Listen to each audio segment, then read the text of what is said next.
Well, good morning, everybody. I am going to take a break from my normal lectionary kind of stuff, and I am going to do kind of an addendum to Mike Capp's excellent Christian history study that he did recently.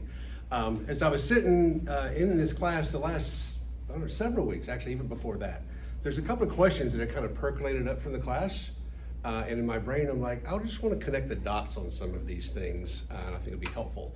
I remember back when I was teaching Jeremiah, Ed was asking me some questions about literacy in ancient Israel. And I think you had kind of a light bulb moment. You were like, well, I didn't really thought about the fact that there were no texts, they couldn't read, and for those of us who haven't ever spent much time in a kind of a pre-literate culture, it's hard for us to really understand, like, what would that be like? Because we are such word-centered people, right? I mean, everything that we do, especially as Baptists, so we're doing Bible study. We study text. That's like the centerpiece of our religious experience. And then when Mike was teaching, there were some questions about religious liberty came up, right? Like, where in the Bible does it say church and state should be separated, and things like that. And in my brain, I'm like, ding, ding, ding, ding. We need to connect some of these dots, and I think it will make more sense to us. It gives us a little bit more context. So I'm going to put on my kind of academic robe today, my professorial robe, rather than some of the other things that we do. But let me just kind of dive into some of these things. I won't put anybody on the spot, but think in your head right now, when did human writing begin? When was human language, or not language, but when human writing began? In Egypt. Sumeria. Okay, yeah, so Sumeria, not to be confused with Samaria, right? You may remember from your anthropology or history classes that Sumerian cuneiform tablets are like the earliest form of writing, right? And it was like, it is a milestone in human history that suddenly human beings began to capture their ideas in some kind of artifact, right? And cuneiform actually was, in Latin it means wedge, and it was a wedge-shaped tool, and they carved into clay tablets, right? And cuneiform began about 3,500 BC. Egypt followed with their hieroglyphics and things, but even Egypt's language was built on cuneiform. And interestingly enough, cuneiform was around for like 3,000 years. I mean, all the way till about 100 BC, cuneiform all throughout the Mesopotamian region. I mean, this was what really enabled these civilizations, like eventually the Egyptians and the Babylonians and the Persians, to really accelerate. Now, literacy at its core means not just to write or to read, but also to count. Fundamental counting is a part of literacy. And then the Greeks eventually added oratory as a part of literacy. So rhetoric and to articulate your thoughts verbally, they also consider that part of literacy. So we have this early writing, around 3000. By the way, just to situate the biblical text, Abraham, anybody know when Abraham lived? Vis-a-vis Sumeria? That's where he was from. And was actually a Sumerian city near where eventually would become Babylon, right, in southern Iraq. So this is all happening kind of in the same place at different points of history. But when did he live, roughly, do you know? So about 2000, more or less. Yeah, BC, 2000 BC. So if writing started at 3000, more or less, 3400, Abraham lived about 2000. So Abraham, the beginning of biblical history as it's told, not as it was written, as it was told, right, was in an emerging literate world, although the story of Abraham wasn't written until about 500 when they got back from Babylon. And that's another thing I'll touch on a little bit more extensively in a minute. Oftentimes we don't realize that most of what we have in Old Testament text wasn't ever written down until after the exile. There were just snippets of things, and we'll talk about those, but there was no written text. And which is staggering to believe that for all of those years, we've all been taught oral tradition sustained it, but it's a little bit of a stretch to not appreciate how these ideas were polished and refined and edited. And that's why, for instance, like when we read Genesis, which wasn't written until after the exile. There are two side-by-side Genesis stories, one heavily influenced by the Babylonian story of creation, and even by the Gilgamesh, which was one of the most ancient writings of all time that was Sumerian. So I just bring all that up first to kind of get a sense of how literacy began to emerge with the Sumerians, and it was pictorial, right? And then the Egyptians, and then the Canaanites actually started to use alphabetical characters. And then that was polished with the Phoenicians, and then into other Semitic languages, and then Aramaic eventually.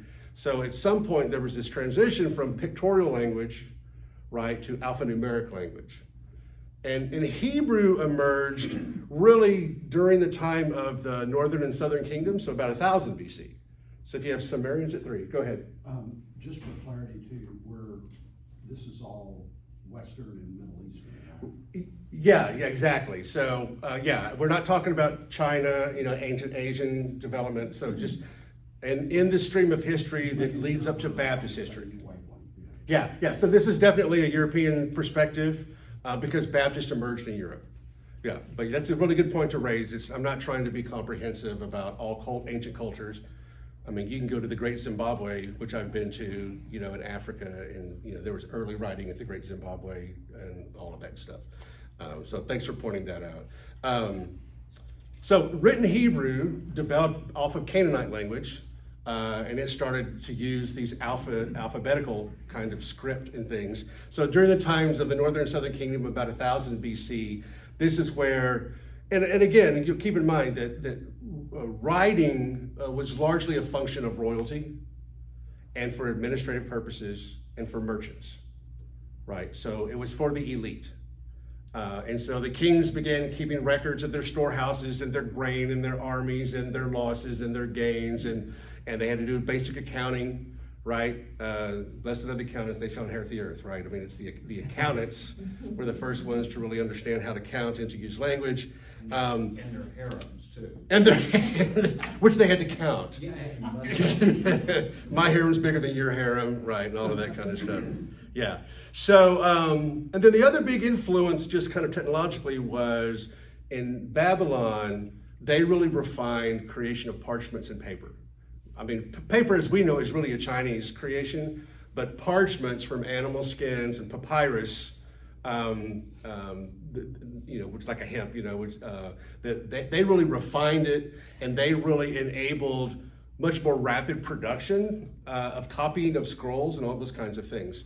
So that's kind of a background. But to the original point, mass literacy at this stage was non-existent, right? So literacy levels at this stage of at the exile 580 or so was about 10%, 5 to 10% of basic literacy. In literacy, they talk about functional literacy, which means you can write your name and you can read some basic contractual information, as opposed to more sophisticated literacy, where you can actually compose documents and you can understand more complicated things, right? So no literacy. So let's just pause here for a second and think about, for religion, if there are no sacred texts, okay, and even if there were, the people couldn't read them themselves, right? Who has the power in religion? Clergy, the priest. Who else? Scribes and the Pharisees. What's that? Scribes and the Pharisees. The scribes. We're pre-Pharisees still, right? Okay. But kings, the government. The government and the church, let's just call it that for simple terms, right? They have the power over everything, right? So think about that, right? The people had no power because they had no text. They had no authority by which they could challenge anything, right? And so this is really important. So, at the base of biblical revelation and God's revelation to the world is this, God revealing himself into a world of oral tradition, but all the power was held by the government and by the priests. Of course, along come the prophets. And what did the prophets do? the prophets start providing this critical voice against the power structures. Right? I mean, if you get at the basis of what they were doing, they were saying, don't need no stinking king to authorize what I'm going to say. Don't need no stinking priest to authorize what I'm going to say. And they're not gonna like it anyway. And they didn't like it anyway, right? Yeah. But God is speaking to me, and He has got a word for all the powers and all the people, and I'm going to speak it. This is a radical, radical thing. And you may think I'm going way too far back, but all of this resonates with how Baptists conceived of themselves in a much later cultural milieu, right? But Or so at least they used to. well, they used to, yeah. So we could make that argument. They're gonna throw rocks. But we can't see today correctly if we can't see where we came from, Exactly. right? So, and the prophets weren't really literate either, right? Most of the prophets dictated to scribes orally, and the scribes wrote it. Now, Amos was the first literary prophet, which is staggering, right? And he was supposedly a farmer, but he was an educated farmer. If he wasn't just a fig grower, right? Because he's one of the first literary prophets. And you start to see this kind of highly polished language and metaphorical, use and things like that. These literary structures are in his writing, which you didn't see in some other places. So the whole prophetic tradition becomes really crucial to empowering the people. Okay, I have another question. I know, I can see it on your face. That's always show. So, if the written tradition was written down post-exile, Mhm. a ton of these prophets were also pre-exile, right? They started pre-exile with the Northern So Kingdom. even if they were literate, they weren't writing things down. Right. Right. And I can't remember where Amos is and all that. Yeah, so you have prophets for the Northern Kingdom and the Southern Kingdom, and then you have prophets. Some prophets straddled both, right? And so there was writing. I mean, with back to David and Solomon, and then the Northern. There were royal scribes, so there was some capacity. And things like that are all. Yeah. Now the snippets that are the most ancient are going to be Exodus 22 and 23, the giving of the law.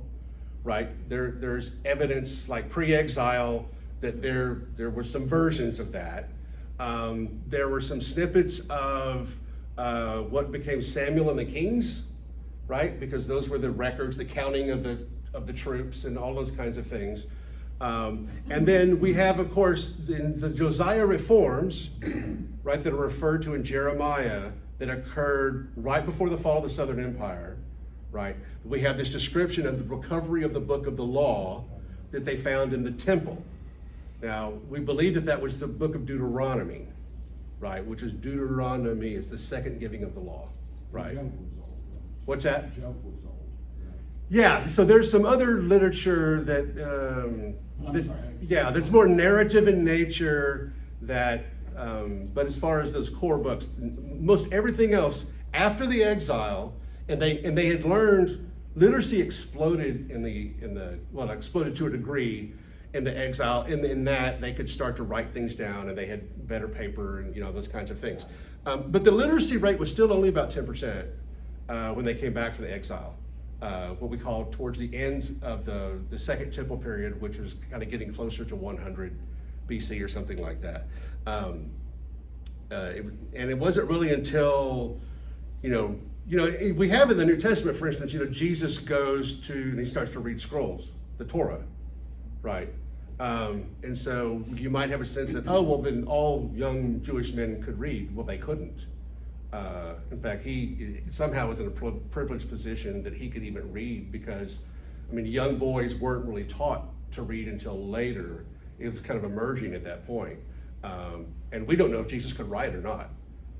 We have that one thing where he draws something in the sand, when the woman caught in adultery, but we don't, was that writing? Was it a symbol? Was it, you guys? We don't really know what that was, right? But yeah, so now when they came back from the exile, then we start to have the Pentateuch. The Pentateuch gets pulled together, the first 5 books of the Bible, and all of the other books start to accumulate over time. And as rabbinic teaching in the synagogue became kind of the center of Jewish life, there was no longer the temple eventually, that they began teaching and instruction, and Judaism became a much more text-centered faith post-exile. So that by the time we get to Jesus's day, it's very much a text-based faith by the time we get to that.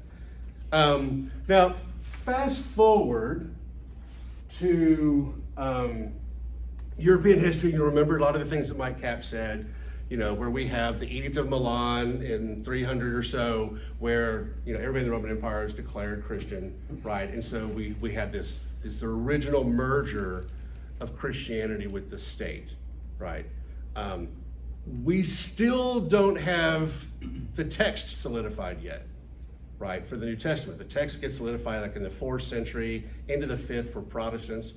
Catholics don't tie the text down until 1500, right? They kept the canon open and they kept filling with it and doing things and putting things in there. Protestants pretty much agreed on the 27 books of the New Testament in the 400s or so, with some minor quibbles and things along the way. But there wasn't a text. There wasn't, literacy. Pre-printing press was about 15 to 20%, depending upon where you lived and what your social class was. So as you would assume, in an urban area, if you were affluent, you much more likelihood that you could do some basic, counting and communication and things like that. But still, mass literacy was not out there. You get a much higher level of functional literacy than what I described earlier about, well, I can write my name, I can sign a contract, but I can't. I'm not writing letters, and I'm not writing books, and we're not doing that kind of stuff. The printing press. Right, this is, if you remember, this is another watershed moment, just like cuneiform was a watershed moment. The Gutenberg press, in 1450, was a watershed moment where now we can start the mass production of literature. And shout out to the Longhorns. There's actually a Gutenberg Bible at the Harry Ransom Center in Austin, one of the original Bibles. Yeah, except for last night, it was really embarrassing. If you want to know what it means, just go 100 miles up the road to Waco and we'll explain it to you. They'll give us. But don't go all the way to Oklahoma, because then you're lost. Yeah. I don't care after last night. I don't care. So stay with me. So the printing press, right, accelerates literacy dramatically, right? And then the formulation of the biblical text, right? And then the text getting printed, right? So now the biblical text can be in the hands of ordinary people, right? And so this is a radical thing as literacy rates go up. The other thing that happened, you may recall, with this period of history after, we don't call it the Dark Ages anymore, for lots of reasons. We call it the early Middle Ages, late Middle Ages. But that as Europe emerged out of that Middle Age period, there was this revival of classicism and scholasticism, meaning the reading of ancient Greek and Roman texts, which had been forgotten almost completely, right? And one of the big ideas I was reminded of recently in these ancient Greek texts was the notion of direct democracy. You may remember that in ancient Greece, they practiced a form of government that was direct democracy. That is, if you were a Greek male, and you had property, then you had a vote. And it was a watershed moment in human history, this form of government that was not necessarily emperor-led, right? And it wasn't like the Roman Senate with the wealthy, but it was all citizens got a vote. And so this kind of classicism, brought back some ancient ideas that had kind of been forgotten, and were being usurped by all the monarchies in Europe, where all the power was still concentrated in a kingdom, in a monarchy. If you want to look at that in a really interesting fashion, there's a book about 10 years old now called The Swerve. Mm-hmm. And it's when they went out, all these book hunters went out and found these ancient Greek and Roman the idea of atoms. The Greeks and Romans were talking about people being made, humans being made up of atoms. And that's when Epicurean, the idea of that really, because they wrote about that years and Yeah. years before.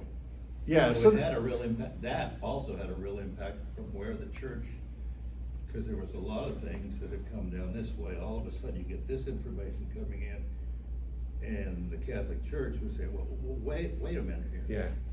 Yeah, it was very subversive, right? And it's kind of ironic because it actually was the monks and the monastic communities that kept the small flickering flame, alive during this period of cultural decline. That's the reason we call it Dark Ages. It's not a good term anymore, but it was a period of immense cultural decline and the loss of knowledge. So there's this recovery of these other sources of knowledge, which they're subversive, right? They undermine the authority, again, because the Catholic Church, and then, after Constantinian Christianity emerged, pretty much all of the European countries became church-state unions. So by the time we get to the 16th century, right, every country pretty much had a church-state union. It began with, the Roman Church controlled everything, and then they created papal states, and then the Germanic kings, went in league with the church, and then and others kind of created these church states along the way. So you have these forces are starting to converge. You have literacy rising. You have the biblical text is available. You have, church-state union as a form of government. And of course, the final straw was oppression. So you may not realize that even in the Reformation, as the Lutherans started to emerge, and in Germany and Scandinavia, and the Calvinists started to emerge in Geneva, Switzerland, and in England, eventually we have the split from the Roman Catholic Church and the creation of the Church of England. All of these were church-state unions.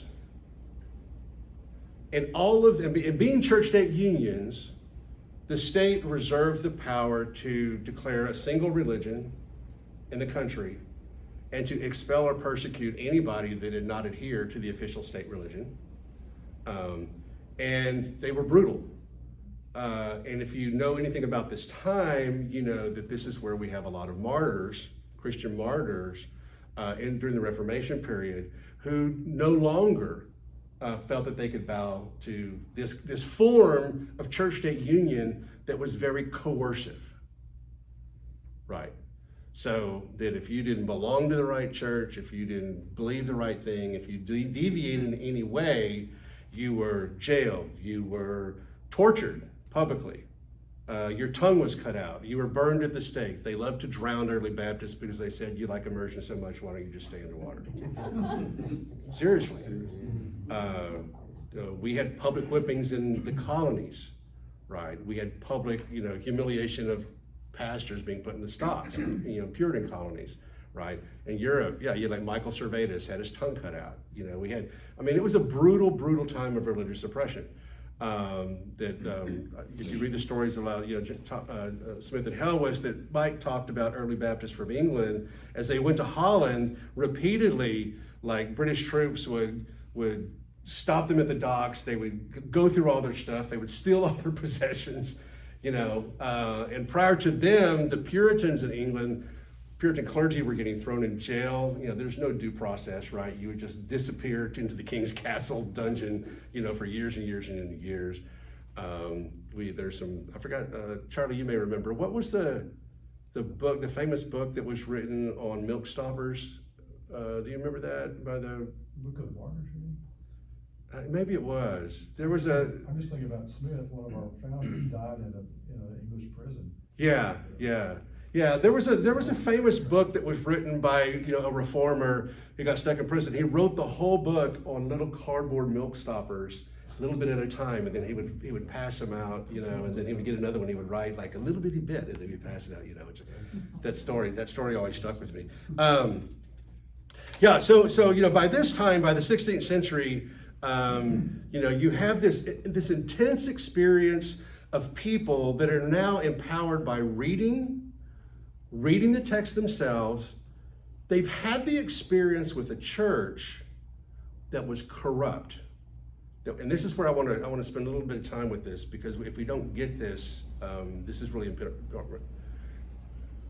The radical reformers, which include people like Baptists and Mennonites and Anabaptists, they were different than the magisterial reformers, which were Lutherans. And they still believed in church-state union. They still thought you could kind of reform from the inside. And then there was a Catholic countercultural, a counter-reform movement, right? But the Baptists, the radical reformers, they had some very definite notions about first of all, how a person becomes a Christian to begin with, right? This has been central, right? And then what kind of community that it should create, right? And then therefore how that community should live in relationship with the world, okay? So when we ask the question, like, where in the Bible does it say that the church be separate from the state? It's a thoughtful question, but it's an anachronistic question, right? Like a lot of questions we bring to the text. It's anachronistic because it was inconceivable that religion would ever be separate from the state in the first century. Right? And what do you mean? Like, there's no such thing. Like, how would that ever happen? Right? There's no democracy. There's no separate institutional structures. There's just the emperor, and you worship and obey or you die, right? I mean, just like, so in one sense, it's an inconceivable. On the other side, it's a thoughtful question because Baptists and other radical reformers do arrive at a position that is definitely committed to the separation of church and state. You're going to say something, go ahead. Yeah, was the idea that church and state should be combined, was that based on a moral imperative, or was it just, we've got the power and we're going to declare that everybody has the same religion? I mean, did they really believe they represented the divine power of God, or did? Absolutely. They really, Yeah, absolutely. So the king was just, before Henry VIII anyway, the king was just like, the descendant of God, or well, they claim I never divine. understood that. Yeah. In Europe, I mean, it varied in places, but in Europe, the divine right was the principle, and that the governmental leader was there by divine right. And God had put them there. And to set him aside, you're violating God's.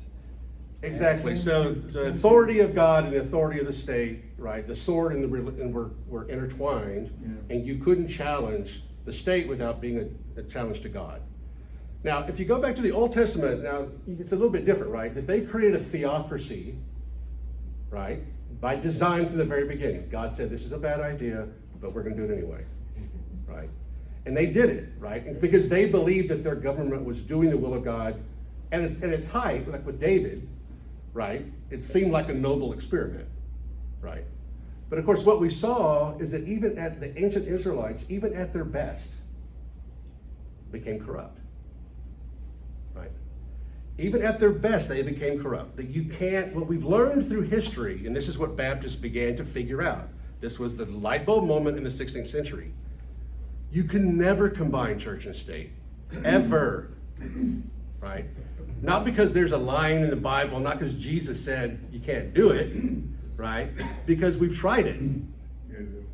And people of faithfulness, right, have tried to apply their faith in civic power, and it never, ever works. It corrupts the church, right? It corrupts the government, right? It oppresses. It's happened again and again and again and again. So, and we're not emphatic enough about this. It was a failed experiment. Yes, sir. One point, if you go back to Constantine, though, what was he doing to the church? He was trying to unify all these factions. So he was creating these councils because there was all these Christians that had radically different views of what Christianity was. So, I mean, that's one reason the state got involved, to create peace of a sort. Now, it failed, but I think that's part of the problem we have today, is that we're all over the place. We're back to multi views of what Christianity should be. But that's what Constantine was trying to accomplish, I think, was by getting the state involved, we're going to have a uniform, more peaceful situation. Now that failed, I think. Yeah. I mean, there's a kind of a political analysis or a theological analysis I'm not personally persuaded that Constantine was theologically motivated, right? I think he was politically motivated to consolidate factions for sure, but not to serve the need of theological purity, but to serve the peace. But he didn't care what the councils decided. He just wanted there to be a council that made a decision. Yeah. Yeah. But here, in Baptist thinking though, see, Baptists historically have had no interest in living in a world where everybody thought the same.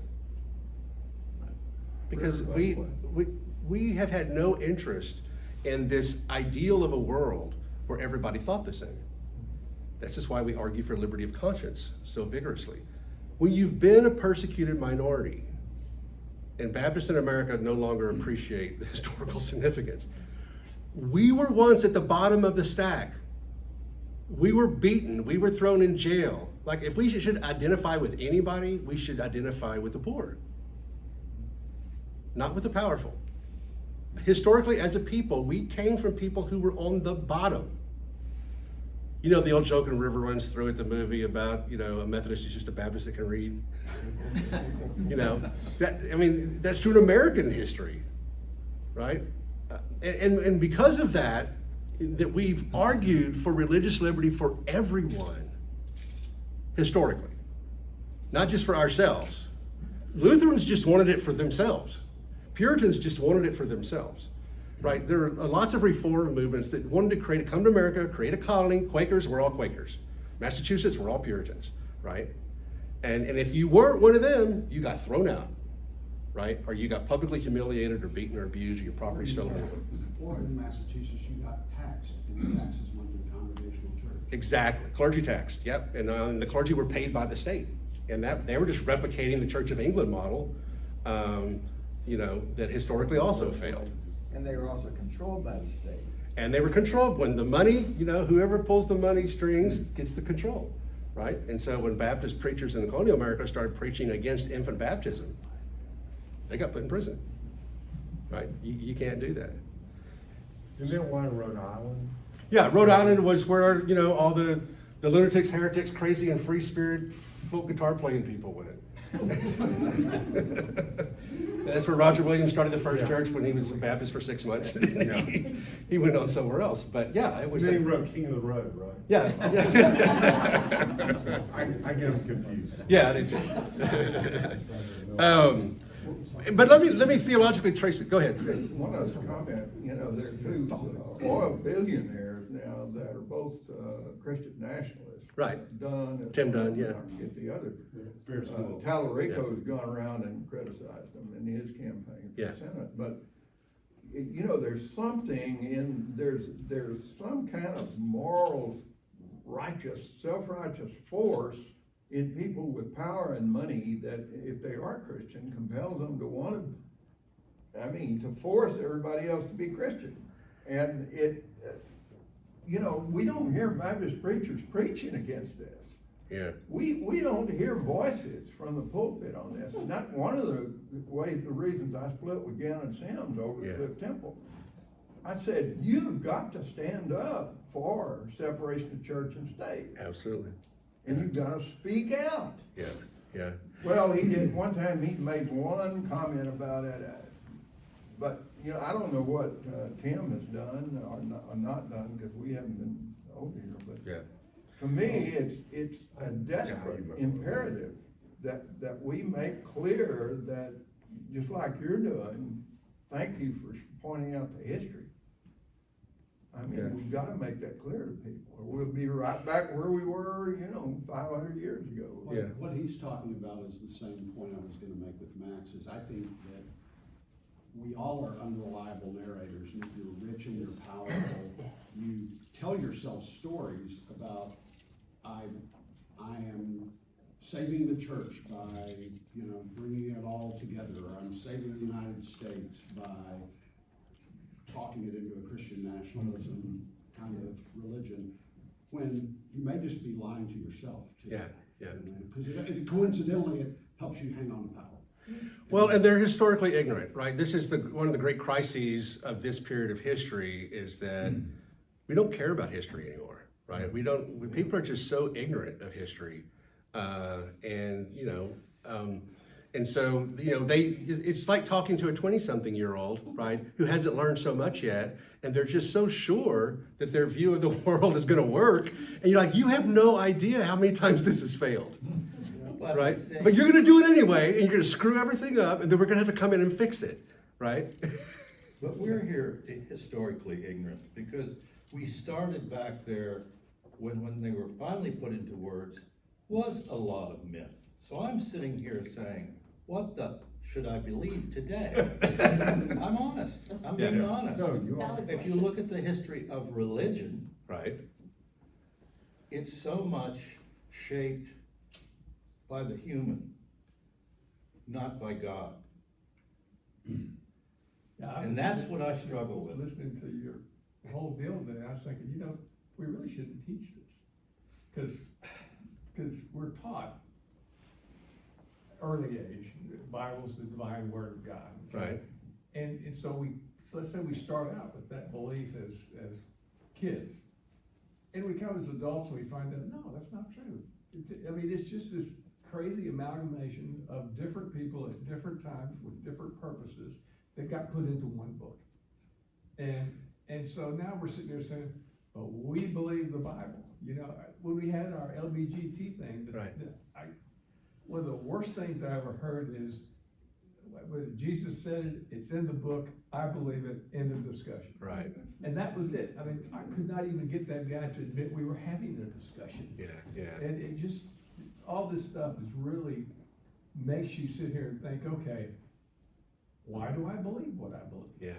So let me give you a quick alternative reading I of don't this. want it. I know. Then I've got a bumper sticker for you. No, go ahead. But no, what you're feeling and struggling with is like every seminary student I ever know, that after the first year, they're so completely undone. I need to go back and finish. Because they're just like, my naivete has been stolen from me, and now what do I do, right? And so we're, some of us who do believe in being intellectually responsible about all of these issues, the text, spiritually responsible to God, historically responsible to the experience of the church, right? There's all these sources of knowledge and information. Believe somehow that through all of this, God has preserved enough truth to be transformative in our lives. To this day, I still believe that. And to this day, I go back to the text because I've found no better text. Bruce McKeever used to talk about simplicity on the other side of complexity. Yeah, exactly. You start simple as a child, then you add all this complexity, and then when you get back, after you're done with all the complexity, there's still a truth that is a capital T truth that is there. You don't have to arrive at cynicism. Now, a lot of people, it does. It shipwrecks their faith and, their philosophy class. But you don't have to arrive at cynicism. You can arrive at faithfulness, but it is an enlightened faithfulness.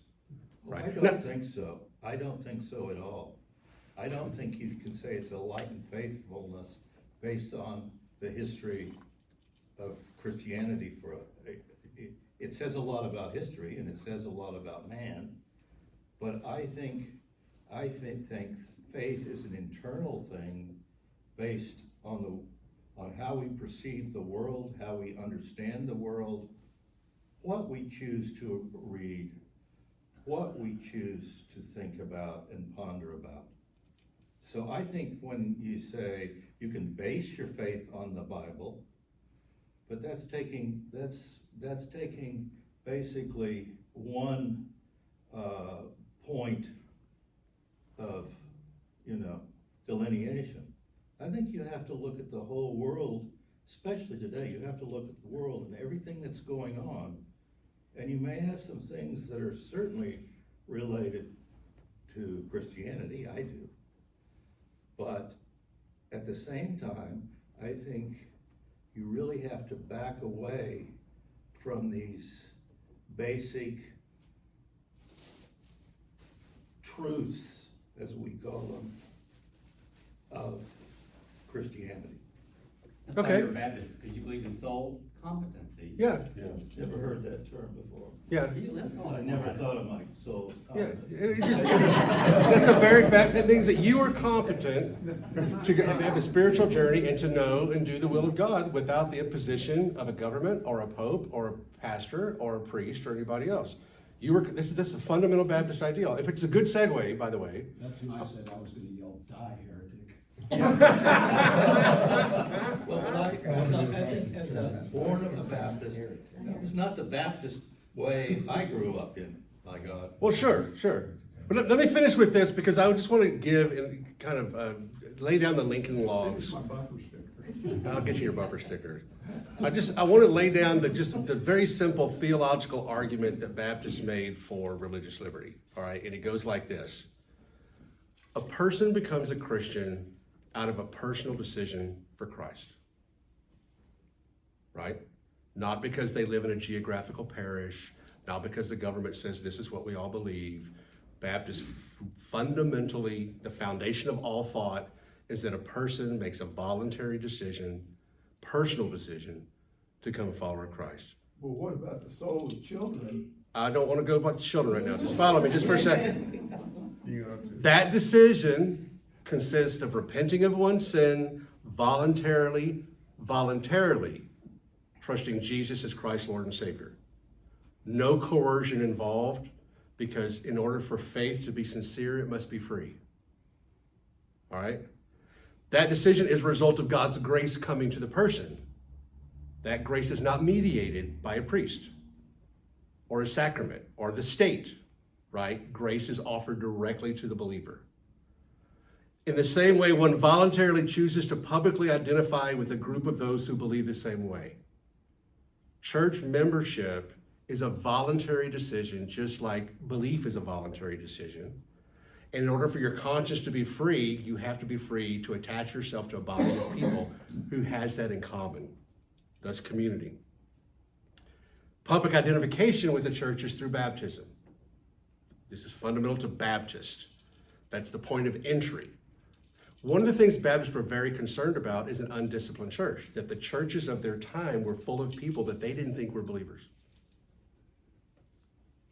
They weren't believers. A lot of them weren't believers. They were there because the government said you had to be there. They were there because the family was there. They were there for lots of reasons. And Baptist people got increasingly frustrated with the immorality in the churches, the lack of piety, the lack of knowledge. They were just frustrated. These churches stink because they have messed up the very entry point to faith into the church. This is often not emphasized enough. We did not like undisciplined churches. Sometimes we went overboard then, right? And created these really strong walls and kicking people out and these purity requirements and all this stuff. But that was what was driving it. Consequently, a church formed along these lines that I've described was a believer's church. Again, the emphasis on church is only for people who are believers. It's the fundamental criteria to be a member of the church. Today we are softer on boundaries, but in the beginning they had to be harder on boundaries in order to create their vision of a believer's church. In this scheme, the state then has no task in the propagation of religion or the maintenance of it. The state has nothing to do with it. It should have nothing to do with it. Religious liberty is a necessary corollary to soul freedom, the competency and freedom of the individual to relate directly to God through Christ without the imposition of pope or king. So if you want to know the scriptures that feed our understanding of the separated church and state are those very scriptures which describe how we come to faith in Jesus Christ, how we join together as a community. That's the foundation. And then we could go on. True faith cannot be obliged. It cannot be coerced. We are people of persuasion, not coercion. Right? That should be your bumper sticker. Right? That we draw the line between coercion and persuasion. Persuade, yes. Preach the word, yes. Teach the people, yes. But it's up to you whether you want to believe it or not. Right until you lock youth in the gym for a pizza party and preach to them until they get converted. Well, yes, we have been guilty of violating our most sacred values. It happened to some kids in my youth group, went with friends to a Baptist lock-in. Oh, yeah. Literally lock-in. Yeah. We go to summer camp and we guilt them all. And so we have violated our values I'm gonna stop here, but, okay. So how do you reconcile when churches take the tax exempt status for their properties? Well, historically, the logic is that it's the government's appreciation for the good that you are for the community, Community, right? but that's a little bit of a slippery slope. But then you got people that bought a farm in the country, call it a Pentecostal church and get attacked. I mean, there's all kinds of people that kind of exploit that. Yeah, just If it's ever, if it's taken away, that's fine too, I think. But anyway, I'll stop there. This is great discussion. We can talk about a lot of these stuff on and on and on. but-